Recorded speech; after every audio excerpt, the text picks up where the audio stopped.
Great defeaters, new and old. Welcome back to another episode of The Breakdown with your host, BaseDaKID, Tony, the pugilist today. We are talking of game. Tony, how are you, man? How's your weekend been? Yeah, I'm apologizing. I'm a minute late because I was out of the gym late, sparring with some kids. I got a couple of boys out this Friday, and last minute prep. Sometimes you get into the trenches and you're feeling it, and then if someone taps you on the shoulder and says, "Coach, you gotta go, you gotta go." So yeah, that was one of them today. I was feeling it. So yeah, apologies, people, and we are here. I'm feeling good. Let's get it on. When it comes to prepping the kids, we'll allow it. Yeah, just and to give the great defeaters a heads up next time. Oh, Maestro. Yeah, of course, Tony was at the gym. I mean, to be fair, that's the only lateness we excuse, like the kids. But everyone, big up. Thank you very much for tuning in. We're gonna get right into it. There was a decent amount of stuff on this weekend, but realistically, there's only so much we can cover. So, with that being said, and because we want to respect everyone's time, we're only gonna go into detail on 4 main fights, and we're just gonna address maybe 2 or 3 others. Do you want to? Right, question for you, Tony. Do you want to go into a main one and then address a couple of their main one, or do you want to kind of just address a couple the minors and then get into the big stuff? I don't mind the order, my friend. So, big, small, small, big. I don't really mind. I'm ready either way. Okay, cool. So first one I just want to touch on was. Hang on. Whoa. We got to address the defeaters in the crowd first. No, but they can get let's let that list populate, and then when we get the main stuff, then we can hit up the great. That's why we're going to just talk about the other stuff. All right, we're breaking the cycle. We're doing new things here. We're breaking new ground. That's what we do. So yeah, quick ones. Just want to address obviously the two women's fights that happened over the weekend.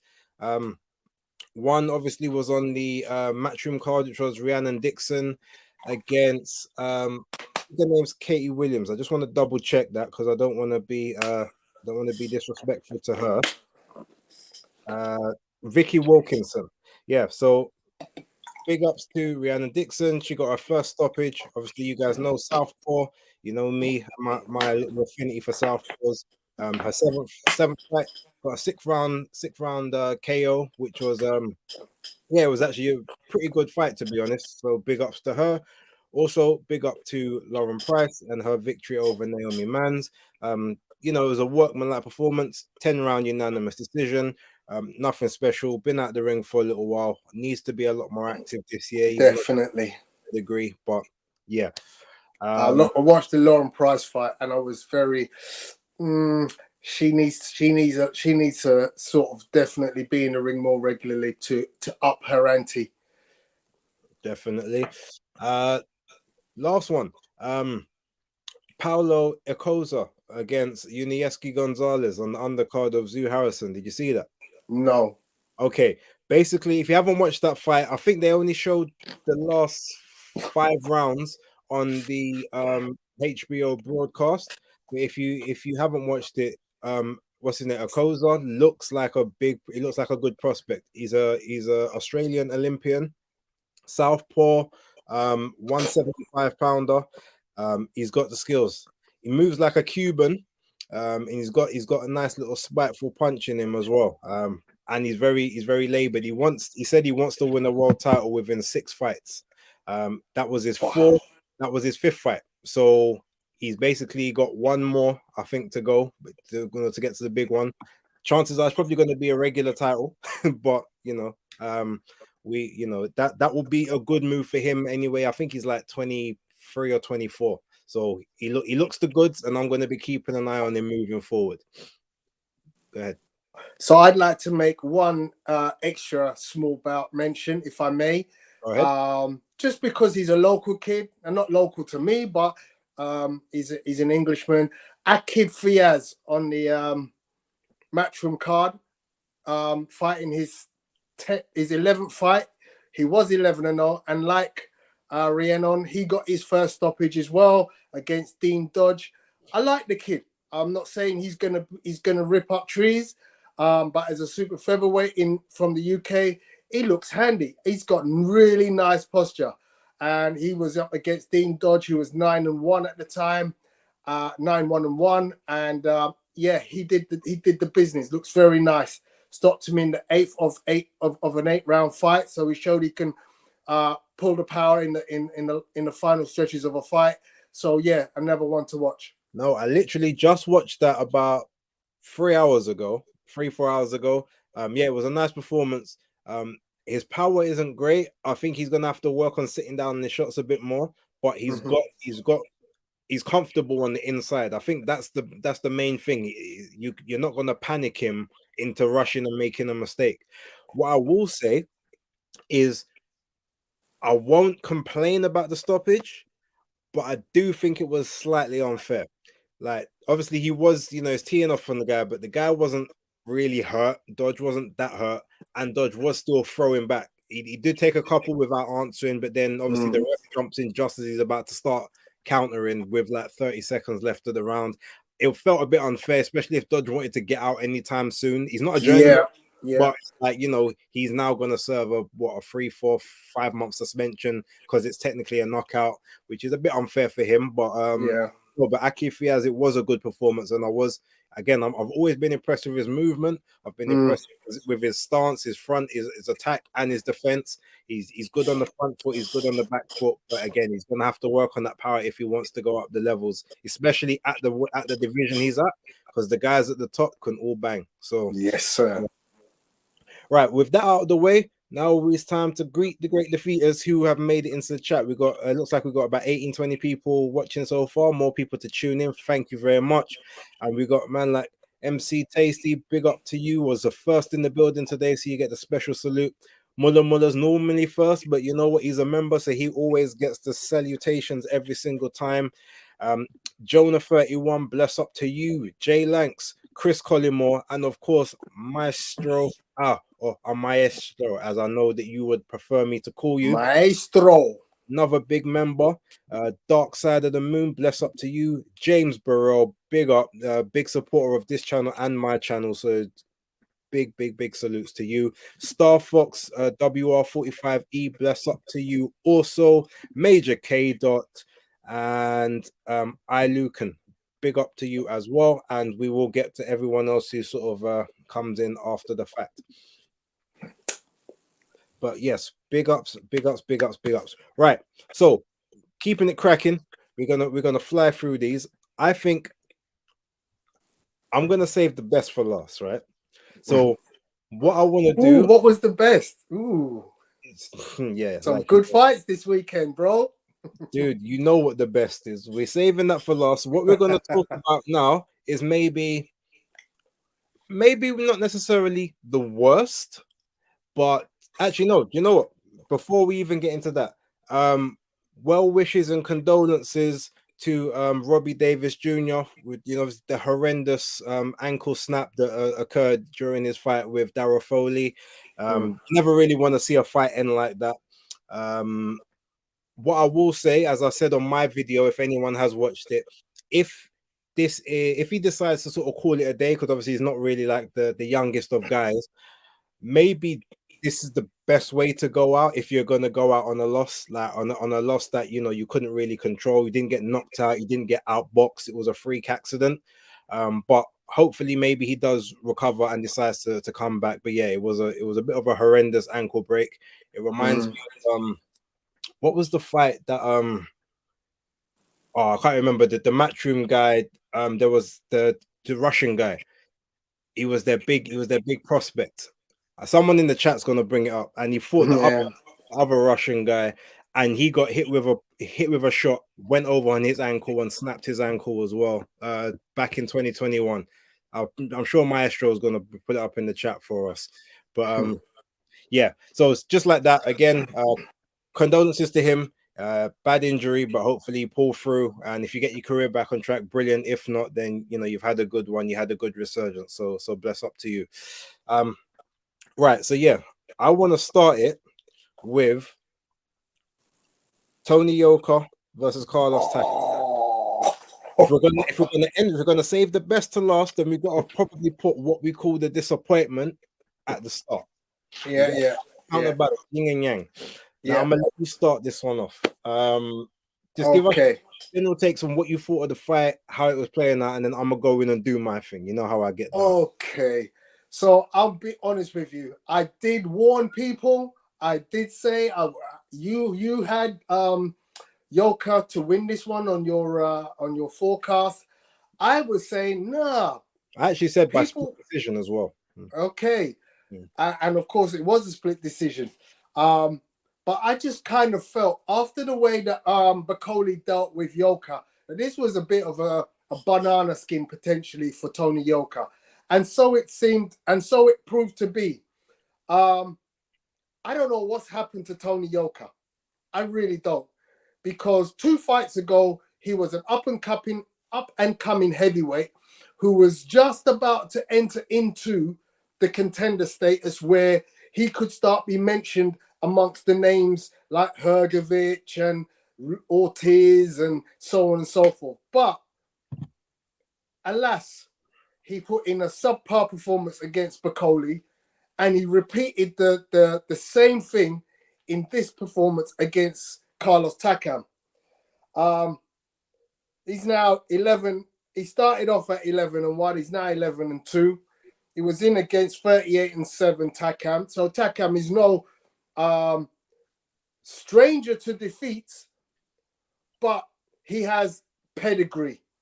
And everything that was necessary to defeat a fighter of Tony Yoka's pedigree, Carlos Takam have. He knew just how to outbully a big guy. You know, Carlos Takam, smaller, shorter. I'm not sure about the wingspan, but he's actually got a longer wingspan. I think it's the same wingspan. Okay, I think I've heard you mention that. Yeah. But essentially, he just knew how to deal with this youngster. But more importantly, he just knew that hard work beats talent when talent don't work hard. Because to me, your assessment of this fight is based on Tony Yoka's previous abilities to outbox opponents. In this fight, he looked like he didn't even care about that. He had no intention of just outboxing his opponent. I have no idea what Virgil Hunter is telling this kid in training. I'm baffled because Virgil Hunter is seen to be one of the elite trainers. He has a stable full of great fighters. He has an all-time great in his roster, you know, or used to have. You know, I know Maestro tends to not like Andre Ward, and he'll give me every reason under the sun why Andre Ward is not a great, but he's an undefeated fighter, and as such, 2-weight division champion. He gets flowers. But Tony Yoka just didn't come to fight, and his hands were just not working.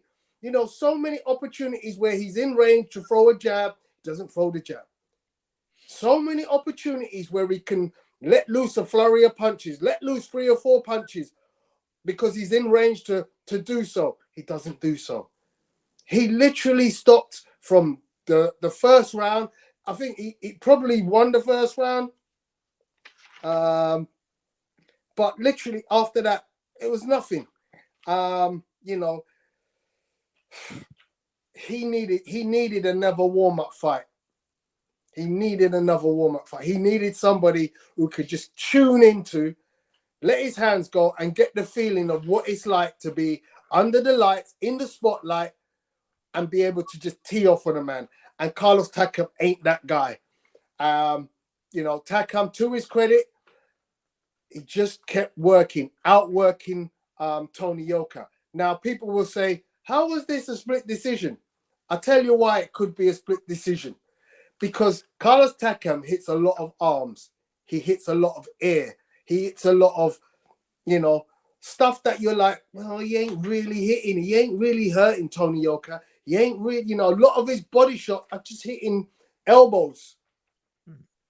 So a lot of his work just looks like hard work, but it isn't effective work which is why effectively at no point in the fight is Tony Yoka in trouble. But because he's just outworking the man, that is why he wins this fight. You know, Yoka has his chances. He has his little flurries here and there. But ultimately, he's just not doing anything throughout any round where I can go, yeah, you clearly won that round.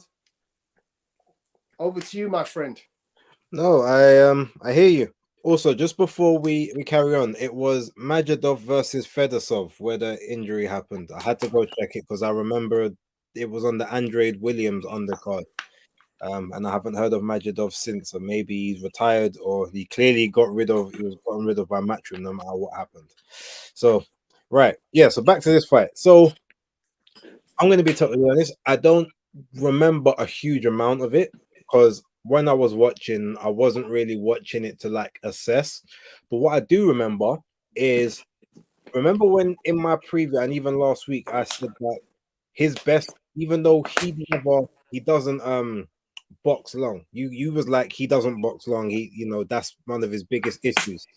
My point was in this fight, I think because of what happened last time, he's not going to be looking for that breakout stoppage. He's going to have to look to keep the smaller guy on the end of his jab, make him commit to something and have to walk him onto shots. That's how I thought he would do because I've seen him box like that before. He boxed like that a little bit with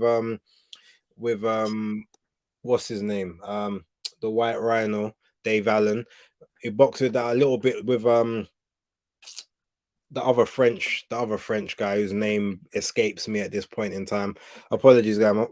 So essentially I thought, okay, he's gonna keep it long, he's gonna box long. From the very first round, the first thing I noticed he literally hunched over like the hunchback of Notre Dame, like, and put his face in the line of fire of Takam's lead and his backhand. It's like, why would you do that to both? He wasn't moving that well.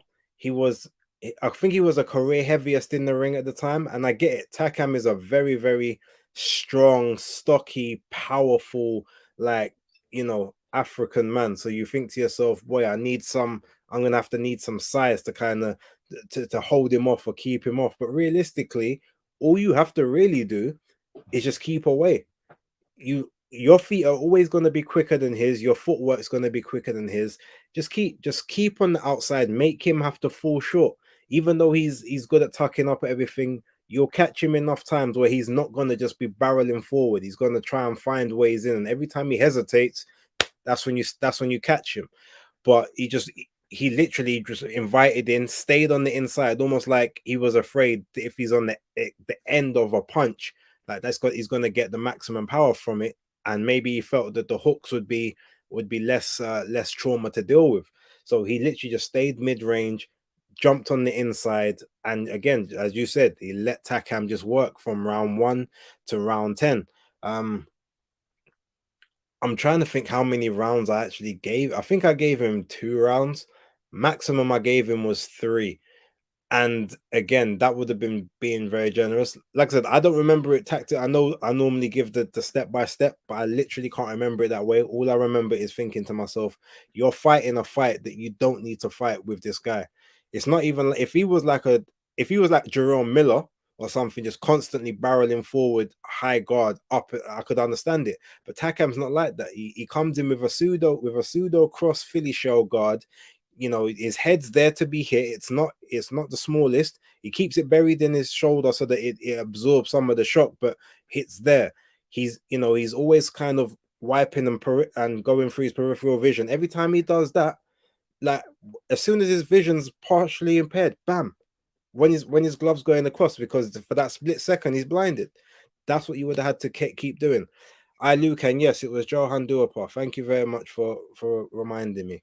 And yeah, it was just the tactics was just all playing to Takam's strengths and not showing or exposing any of his weaknesses from round 1 to round 10. But what it also does show is, number one, Carlos Takam is a consummate professional, always in shape, always ready to go, and can always last rounds. I've never seen him visibly tired or, well, okay, everyone gets tired, but I've never seen him exhausted in a fight. I've never seen him gassed to the point where he can't move anymore. He'll always will give it his all, and yeah, it was his night. Congrats to him. I think maybe the only thing I could think of, right, as to why they chose Takam as an opponent.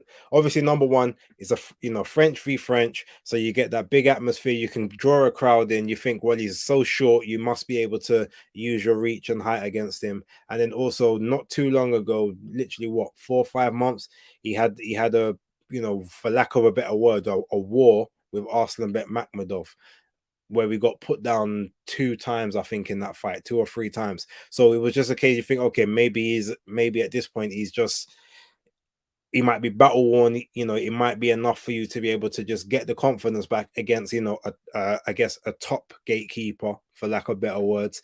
And from there, you just move on and you go plain sailing. But that wasn't the case. And yeah, I guess we just now got to see what he does next. I don't know what that is. I don't know if there's a way back. I don't know if he needs a corner change. I don't know. And I'm not going to be given any advice because I'm not qualified to do so. But all I know is I don't think anyone, I can't say that anyone should be shocked that Takam won, because obviously Takam is, he's still like a top quality guy and a consummate professional. If you're not on your A game, he's gonna push you hard and potentially beat you. But I don't think anyone predicted that Takam would win this, even in Yoka's current state.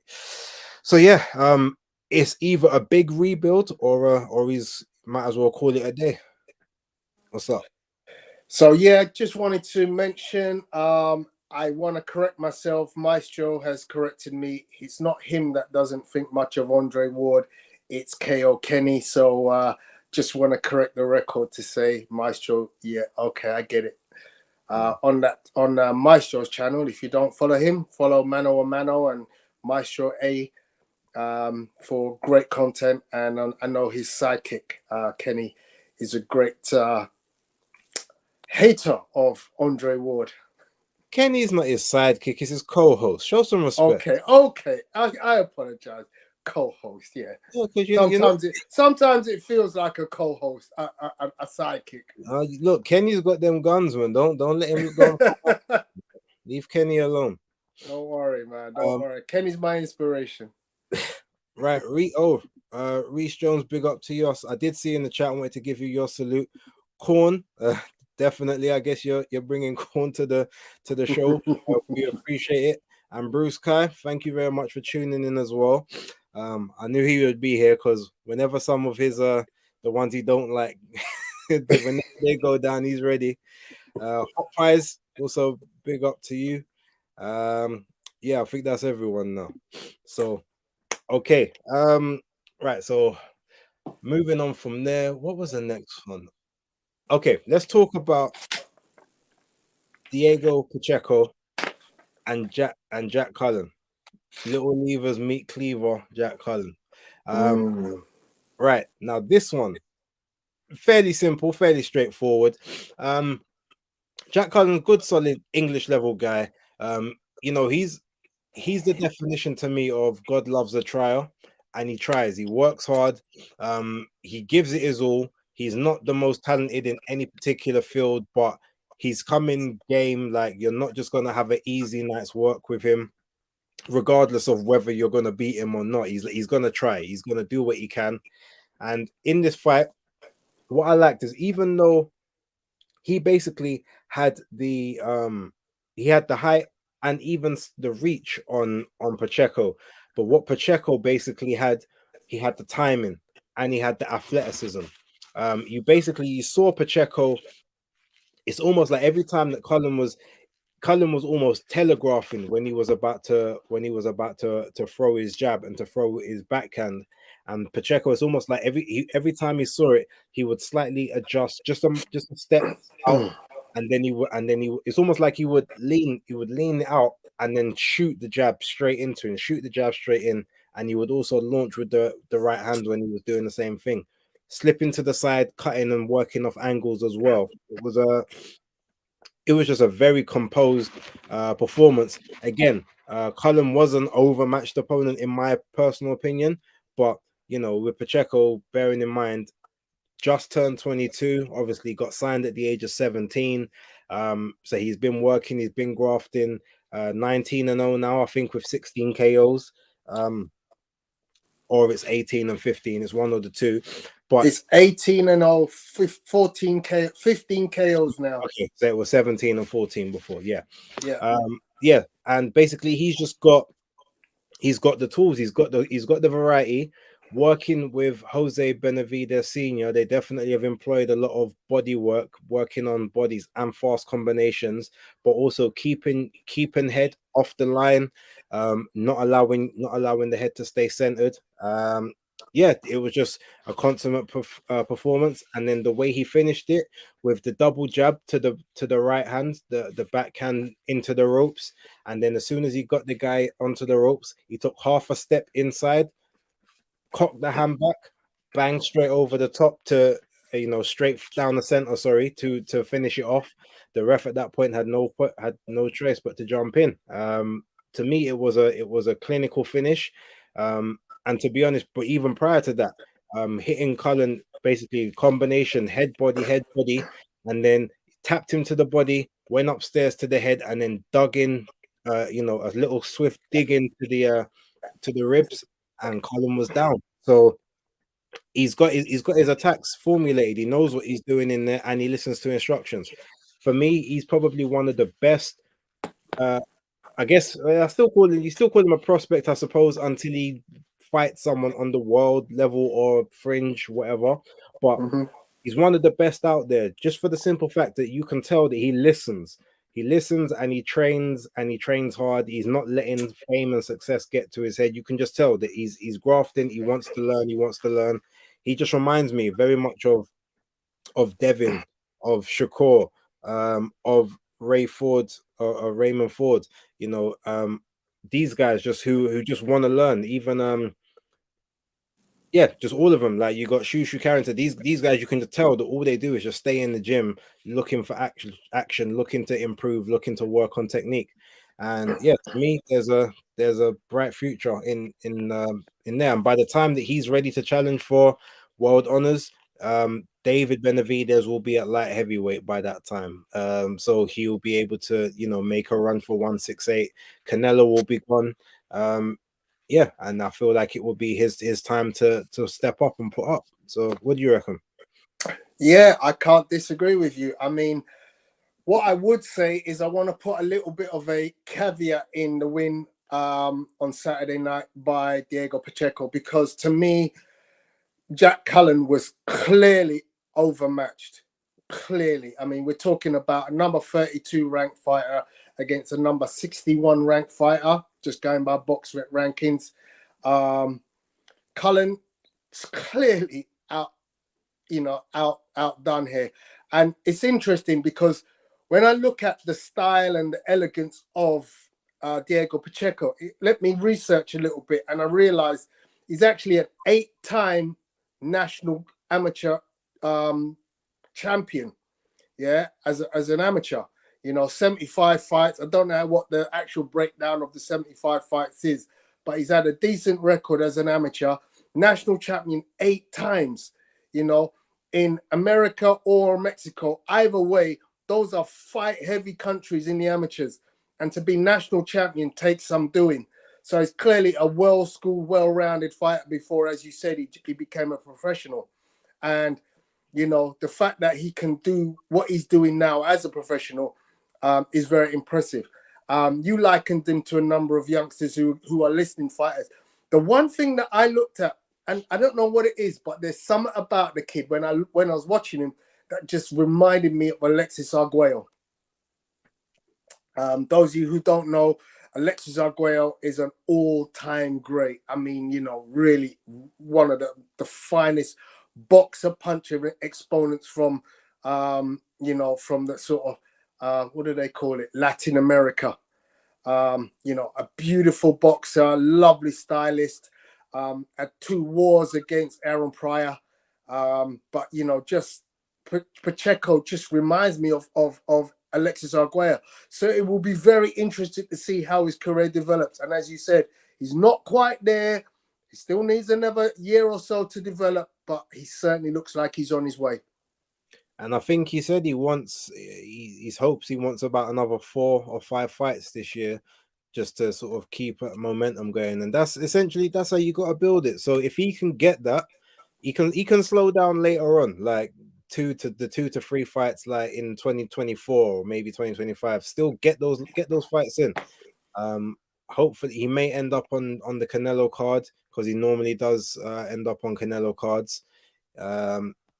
So yeah, I mean, if not, just if he can get another 2 or 3, then brilliant. Keep that momentum going and just keep learning and keep grafting. Big up to SR100. See you in there. G Chain, bless up to you as well. Every time, all the time. And Skegness Ian, thank you. I think I've seen your name once before, but if you are indeed new or an infrequent, thank you, and please come back. Okay, so from that great performance, I guess we've got another sort of a bit of a crossroads one. I guess we have to talk about next, which was the Tszyu versus Tony Harrison fight. Now, it was a bit disappointing, because I like both guys. I have always been a Tony Harrison guy. I'm not gonna lie. I like his showmanship. I like his fundamentals more than anything else. I think I've said it numerous times, like from a technical standpoint, arguably to me, he's top 5 in the world in terms of skills and IQ. But whatever it is that constantly lets him down, whether it's preparation, whether it's focus, whether it's just not having the right gas tank, if it's ill discipline, I don't know. But again, it was one of those situations where I just really thought he would turn the corner. But yeah, the lack of fights. I mean, look, at this point, in just over 3 years, Tszyu had 7 fights, and in that same period of time, Tony Harrison's had 3. You're not gonna, you're not gonna be able to keep the engine and keep the tools well sharpened, especially at a later age, when you're just not active and you're not keeping in consistent camps. Even if you're there training with other people, it's just kind of not the same. One thing, but to go over the actual fight as itself, as a natural breakdown of the fight, it was a classic matchup of pure boxer versus pressure fighter. As we all know, well, as we should know, if anyone who doesn't, a pressure fighter normally has a huge stylistic advantage over a pure boxer. A pure boxer wants to sort of keep distance. They want to cut the ring off. They want to create space, and they want to work at a pace and a tempo that suits them, shooting everything off the jab, to set up their opportunities to find, for their backhand, for their counters, hooks, and whatever else. What a pure boxer hates is a pressure fighter that essentially makes them work when they don't want to work, makes them work outside of the rhythm that they choose, outside of the pace that they want, and someone that also makes them rush when they're about to throw shots, because then it changes their breathing pattern, it changes the regularities, they end up getting more tired working in that style. So in this particular bout, the first thing you notice is in the very first round, Tony Harrison is in pretty much complete control of the first round. Tszyu is he's not using pressure in terms of throwing punches. He's just using constant pressure, just inching forward, just staying in front of Tony Harrison, staying in front of him, making him then have to he's having to basically use his jab, not just to set up shots, but it's almost like to keep him back, like stay away, stay where you are, don't keep coming forward. And while doing that, so some of the time he was able to do it within the rhythm that he wanted, and you could see when he was hitting him with the up jab and he was actually catching him, pulling it back, and then slipping off to the side. But then there was other times where he was stepping back, felt his back touching the ropes, and now he's throwing it just so he can try and get some movement away. But by that time, he's been closed in, and he's got no choice but to either lunge in to try and hold and spin, or He's there. He's basically that point is trying to just counter. But in the first round, he was very effective because Tszyu barely threw anything, but you kind of saw what his game plan was, what he was trying to execute. But he was getting tagged with that. He was getting tagged with that left, getting tagged with that jab, tagged with that jab. He did catch one right hand, I think, in the first round as well. But as Tony Harrison threw the right hand, as he followed through, Tszyu caught him with a sneaky uppercut, which Tony was able to partially ride, but you could tell that that was basically what he was aiming for moving forward. And I think that kind of almost kept Tony's right hand holstered a bit more throughout the next couple rounds because he didn't want to get caught with that shot moving forward. So second round sort of plays out similar, except in this one, Tszyu's actually managing to inch closer, but he's also throwing while he's inching, which is making Tony have to switch from offensive posturing mode to defensive mode, keeping his hands up, keeping the guard high, and basically keeping his weapons holstered.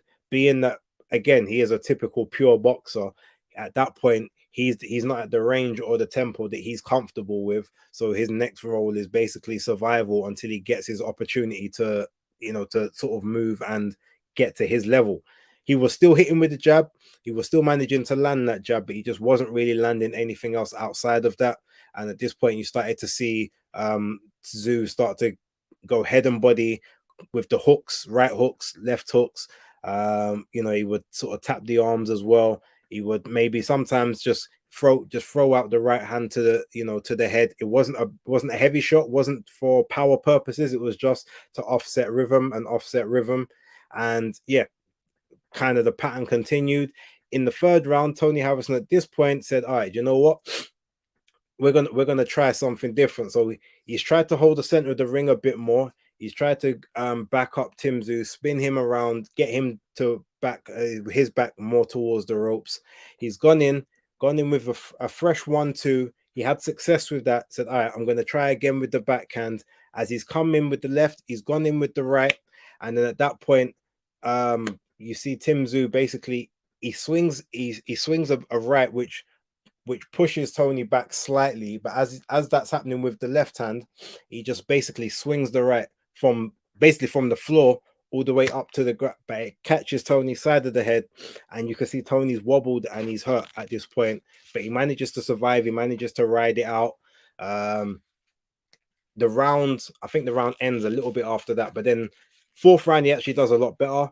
Some people gave him the fourth round. I didn't. I still gave it to Tszyu, but from the fourth round, basically fourth and fifth, I said, okay, Tszyu's there, but Harrison's looking a little more comfortable. To me, Harrison managed to then win the sixth round off the jab, but also using the right hand as well. And then in the seventh, I also felt that he did just enough to kind of nick that round again, landing more jabs, maybe not landing as much power punches, but not shipping as much damage. He's starting to move a bit more lateral movement as well. Eighth round now, even though I didn't think that Harrison won the eighth, I thought he actually started working in a way that was better for him. He started holding his feet and actually went in the center.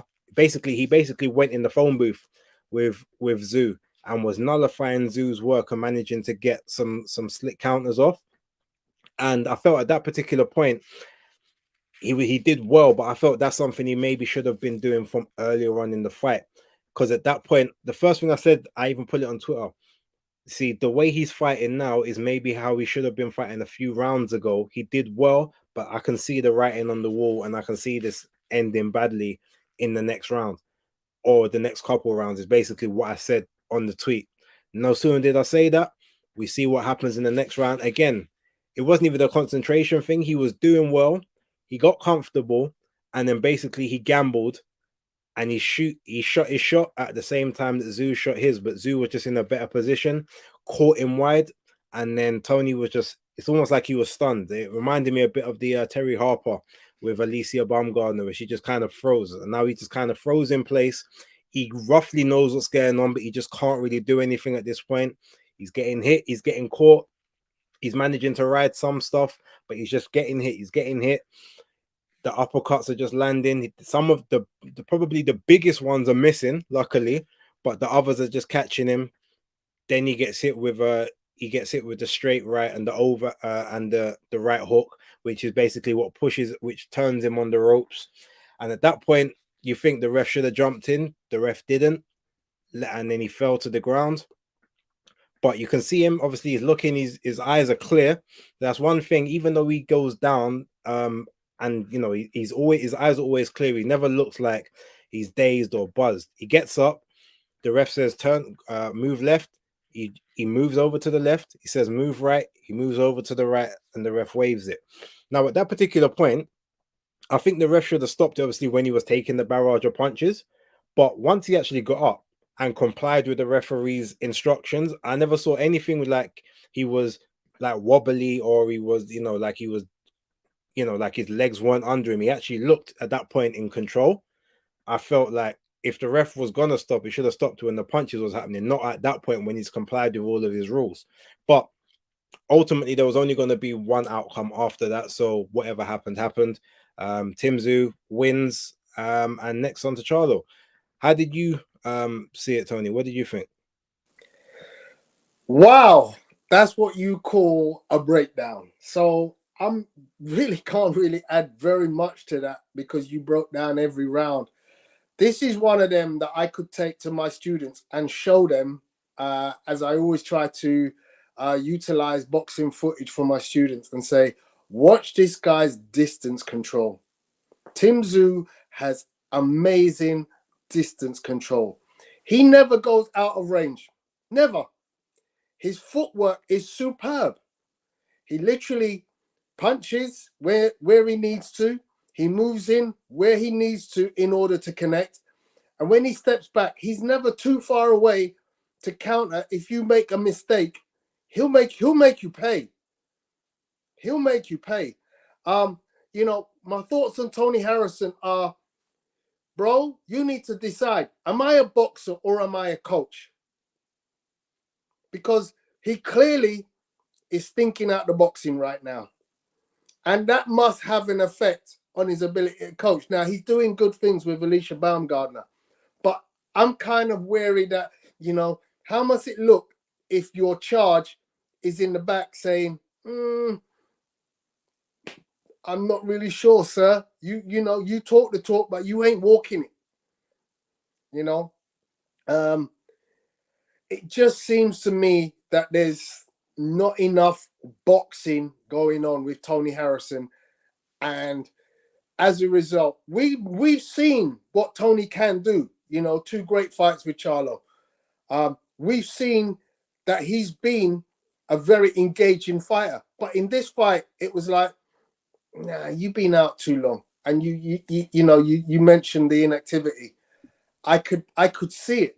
I could see it. You know, his first, you know, look, most people had him down winning the first round just because Tim didn't do any work. And as you said, Tim literally just was like, okay, let me see how you're going to fight me. And he's there and he's circling and he's throwing that quick jab, real quick. You know, like he studied Tommy Hearns' jab because it's an up jab, as you said. But other than that, he at no point in time does he sit on the right with any great conviction. And I'm like, are you just going to circle all night long? And it's really funny because today in class, I literally said to my students, you know, stop, everybody stop, everybody stop. This whole thing of circling around the ring, it's got to stop. You ain't winning a fight circling around the ring unless you're Floyd Mayweather. Because I don't think there's another man on the planet who can circle and hit and not be hit. Literally, I don't think there's another man on the planet who can circle around the ring and hit and not be hit like Floyd Mayweather. You know, and I'm including the likes of all of his charges, Shakur, Devin, you know, all of them guys. They're good, but they ain't Floyd. And ultimately, with a pressure fighter like Tszyu, you know, this felt very much like a Gennady Golovkin beatdown. He just managed distance and cut off everything when he needed to, and did his, you know, his body work, his hooks and uppercuts, and then he just kept applying the pressure. Look, Tony comes round 6 and 7, I think it is.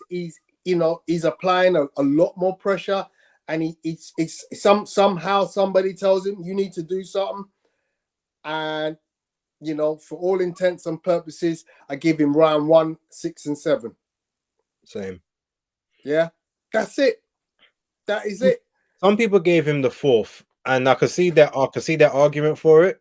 So, if anything, being generous, I might say that was a 10-10. But it was one of those fights where after the 3rd, moving on to, in my opinion, it was like, unless Tony basically fights in the way that he fought Charlo in the 2nd fight, because even though he got knocked out in the 2nd fight, I thought he actually fought a lot better in the 2nd than he did in the 1st. And I did actually have him winning the 1st slightly, but it wasn't a very convincing win. But I thought he did better in the 2nd. Unless he changed into that type of style, yeah, I just feel like you kind of just saw how it was gonna go. That's me. So yeah, it was just one of those ones. It kind of he started off okay, then the writing just kind of became on the wall. Then you thought, oh, there's this last minute salvo, but we all know about the quote unquote the gas tank, the concentration. Can he get through that on this occasion? And yeah, unfortunately, it just wasn't the case. So yeah, in terms of the finish, Danny has said, I like the way he finished it. I'll tell you what this finish reminded me of. It reminded me of Marvin Hagler against John Mugabe. John Mugabe was throwing the kitchen sink, but he knew he couldn't hurt Hagler. And this is kind of like Tony Harrison is desperate, but now Tszyu's just like, okay, I'm just gonna stand in front of you no matter where you go. And again, it's about distance control. But wherever Tony tried to move, Tim was no less than half a meter away from him and able to just tee off. He's, I made mention of Golovkin because he does have a kind of European style. He doesn't bend front and back too much. He literally just moves sideways slightly enough to avoid a jab. And then he's throwing uppercuts, hooks from a very short range. Yeah. He throws a hook with a downward trajectory, very much like Golovkin's head shot. And it was a great finish. He just had too much for Tony. He picked him apart in the end. As I said, to me, this was like a Marvin Hagler against Mugabe.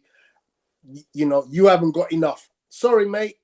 You've tried your best for 8-9 rounds, but you haven't got enough now. I'm about to take you out, and that's what he did. So, well done to Tim Tszyu. He showed this to me was his best performance. What did you think? I don't think I've seen him look this good in any of his previous fights.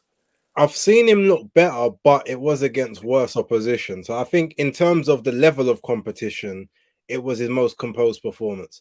The one thing I will say as a caveat, which obviously it's not illegal, it's not anything like that, but I don't like the fact that he had an 18-foot ring. Realistically, that's you have a ring like that for flyweights and lightweights, not even lightweights, sorry, flyweights, bantamweights, those kind. I don't think you have an 18-foot ring for anything above welter, if I'm honest. Like, 20 is supposed to be minimum, and 22 is really like kind of where you're at, in my opinion, because it was just a case where Tony couldn't really move about the ring too tough, but every time you take 1 or 2 steps, you're by the ropes. And obviously that benefits the pressure fighter, where they ain't got to chase you. Now, obviously you can say, well, it makes for a better fight, but if he's got to then move towards you, that can make him get frustrated. It can play to your strengths. You can even keep it long for a lot longer, or work off your jab a lot more if you've got more space behind you. But there's not really much I can say. I'm not giving him an excuse or anything. I just think it was a little bit unfair that they was competing in such a small ring, especially when everyone on the card, from what I saw, were all big guys, so it didn't really make much sense. But hey, yeah, shout out to Danny for Fight Fan TV. Obviously, he's here, and I also saw Al Kuya as well. Big up to you. Have we got any more we want to sort of touch on that, or no? I'm good. I'm good. Said my piece. You know, good job from Tim. Looking forward to the fight with Charlo now. Okay. Right, so now we get to the good stuff. We get to the pied de resistance. If we're going to be talking about French, Super Dan Azeez against Thomas Fury. Now I'm going to be generous. I'm going to let you start and expound all of your praise and wonder on this one, and I will follow your lead. We're going to talk about the new EBU champion of the world, or Europe in this case. Okay. So yeah, what a great performance from the Blue Borough boy Daniel Azeez, fighting for 19-0. Azeez was facing 21-3 Now the thing that immediately struck me about Four's record is he only had 2 KO wins. In 21 wins, 2 KO wins. And in his 3 defeats, he had 2 KOs. So clearly, to me, obviously, we didn't want to take him lightly. Nobody was getting ahead of themselves. We all appreciated that this was not an easy pick for Dan, but the writing was kind of on the wall that the guy doesn't have the pop necessary to deter as strong a fighter as Dan Azeez. And Dan is one strong-ass brother. Strong as an ox. And we've seen that in fights previous. So this, for me, was going to be a battle of attrition, whether Four could last the distance. I didn't think he would. And lo and behold, he didn't. But, look, I give him credit because this fight looked like it was going one way. And then all of a sudden, Ford decided, it's not like he decided. He was told, he was instructed, look, if you don't do something, this fight is going to be ended. He's had a busted up nose from a very early point in the fight. He's a switch hitter. So he was trying to make it difficult for Dan. But ultimately, as you mentioned previously with Tszyu against Harrison, the pressure fighter beat the boxer. And Dan's pressure was superlative because he put it on him for every round of the 12 rounds that the fight went. Every single round, there was no time where you go, oh, Dan's having a time off. That's what Dan has. He has the engine and the capacity to be able to pressure you for 12 rounds and 3 minutes of all those 12 rounds. Now, he has a good array of punches. He throws punches from different angles. What I saw on Saturday night was a less mobile Dan Azeez. Whereas in the Rocky Fielding fight, the Hosea Burton fight, which is probably his best fight, there was a little bit better movement in those fights. Whereas this fight, there seemed to be a lack of that same kind of ability to move at angles around for and create angles in the same dynamic way that he did against those opponents. But he was still happy to sit in a pocket right in front of Four and basically in the sort of middle rounds allow Four to tee off his big rangy shots, which looked impressive, but they were just in between hard work from Dan Azeez. So Four would throw a 4-5 punch combination, and then boom, there's your reach jab, there's your long jab, which Dan just clocked him with all night long.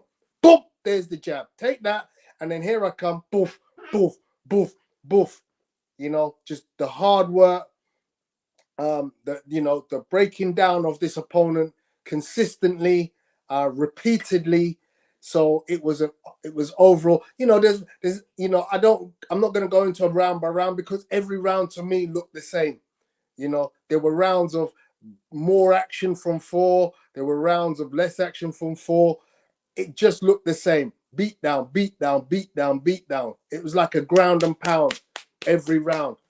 Dan just going in, doing his work, breaking him down, uppercuts, hooks, the works. 4-1 rounds 8 and 9, I think, on the judges' scorecards. But look, Dan, I have to give credit to both his offense and his defense, because this is another aspect of his game that is probably a little bit underrated, is that he doesn't take big shots. He doesn't take, look, we've seen other guys get hit, big hits. Now, whether he'll get those big hits when he's up against, the top 4 or 5 guys in the world, because he has to be ranked up amongst those guys, is going to be interesting to see. But against this particular foe, he used very good defensive techniques to ensure that he rides punches deceptively well. And then, as I said, offensively, he's not a concussive puncher, but he just works you over like a regular beatdown. And for 12 rounds, 4 did well to hang in there, but ultimately, 12th round, Dan came out and just finished the action nice and crisply. So yeah, that was my take. Great action from Dan. All right, so Dan made me a liar by about 45 seconds because I said that he was gonna win 11th round stoppage, or if he doesn't get him out in the 11th, it will just be a UD, but it will be a clean UD, like no queries. Doesn't get him out in the 11th, 40 seconds into the 12th, boom, stops the guy on his feet. Referee has to jump in to save him.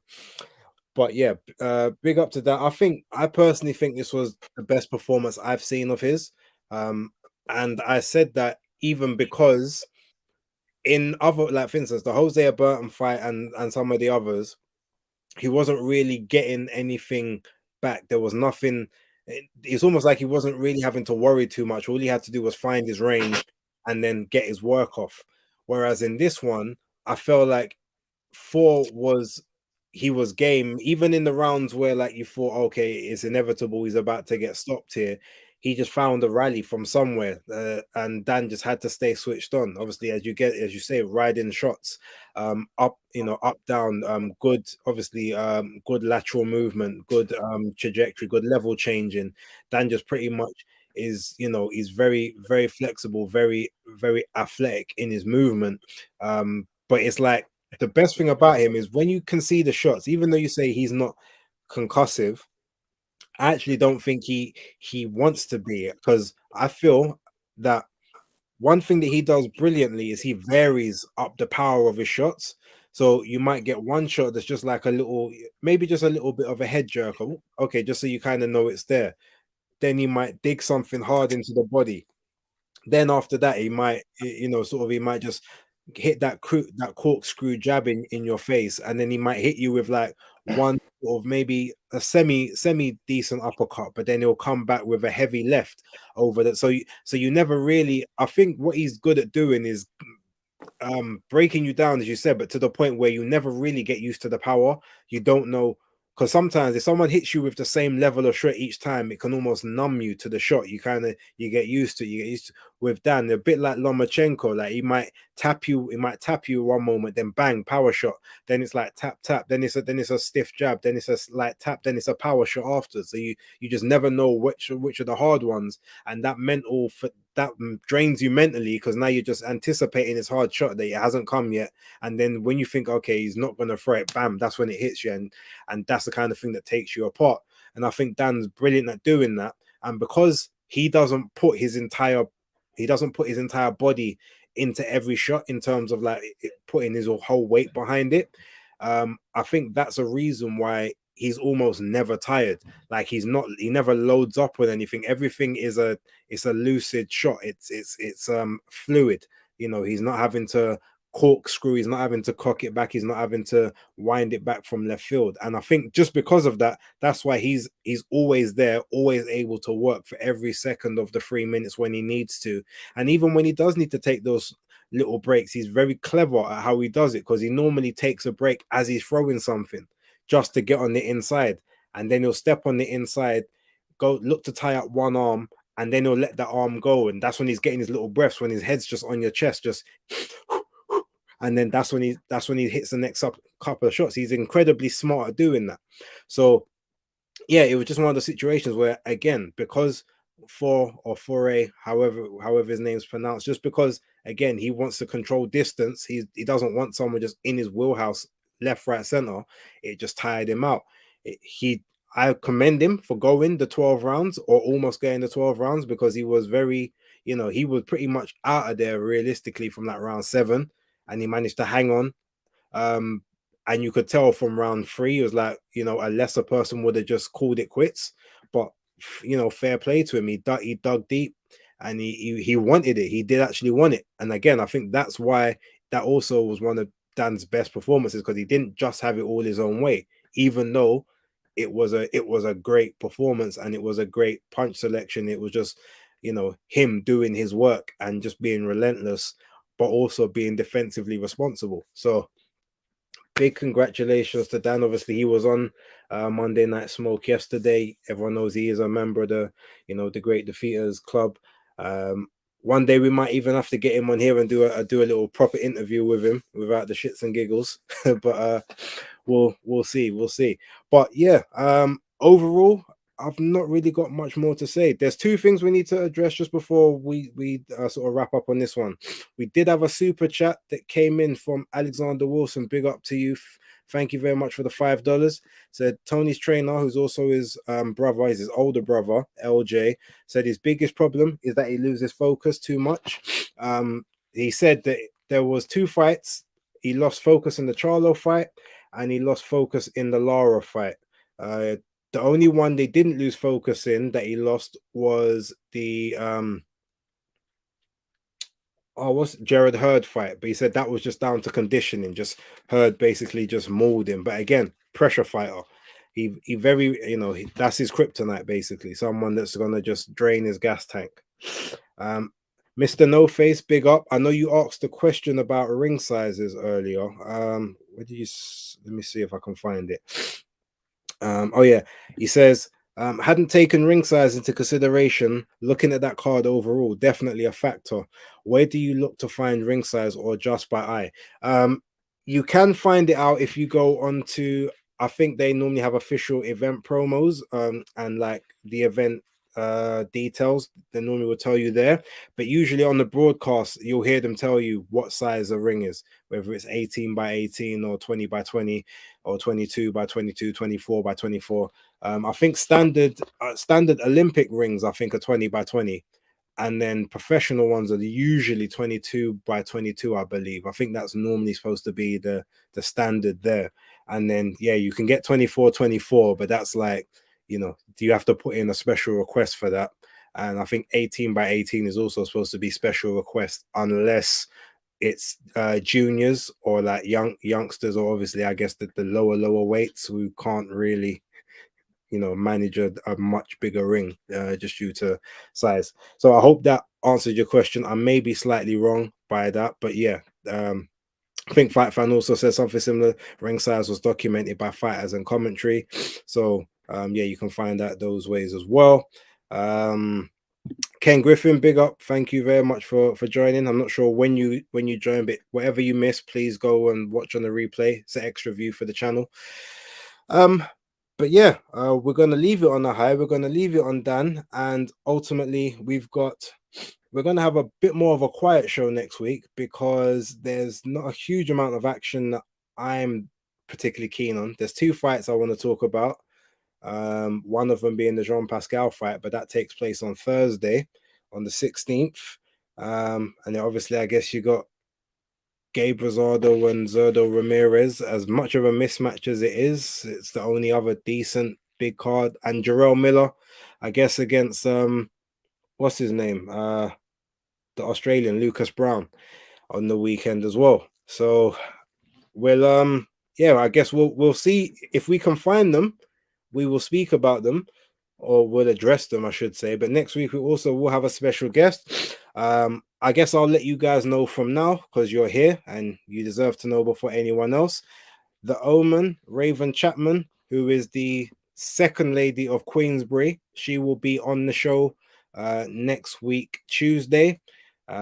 She will be fighting also the following Saturday, so it's you know, she'll be taking some time out of, you know, tapering down from a training session to come onto the show. So please make sure you join, show her some love. One of my favorite female fighters from the UK at the moment. But yeah, and then we possibly will have a very, very special guest the following week, but we'll talk about that later. As you guys can see there, the ticker tape for me, my YouTube channel, BaseDaKID, the Hardcore Casual. I dropped a video earlier on today, basically just having to retract my Ryan Garcia and Javante Davis take that I gave in January. Although it's tentative because obviously fighting happened yet, you never know. But you can find me on Twitter as well, B_A_S_E, or just type in BaseDaKID and I'll show up. You can now see Tony's ticker tape as well. Tony, the Pugilist Boy, on everything except Instagram, where it is Pugilistic Boy. And make sure you take a look at you can see it right there, Pugilistic. And yeah, Tony, you got anything to say before we bounce? You're on mute. Yeah, no, just been a great weekend of action. You know, it's very pleasing to see that boxing is, to me, on a very big high. We've got some great fights coming up this year that have been penciled in. I think, you know, coming up in the next 2 months, we have a plethora of great fights. Literally, week after week after week, we have great fights. So I'm very excited that we've got all this great action planned, confirmed, written, signed documents. Of course, there are a few that are still waiting to be I's dotted and T's crossed. But look, if they don't, I'm still happy with what I've got. And we've not even reached the halfway point of the year. So, guys, enjoy it. Have a great week, and we will catch you next week. Peace. Salute, guys.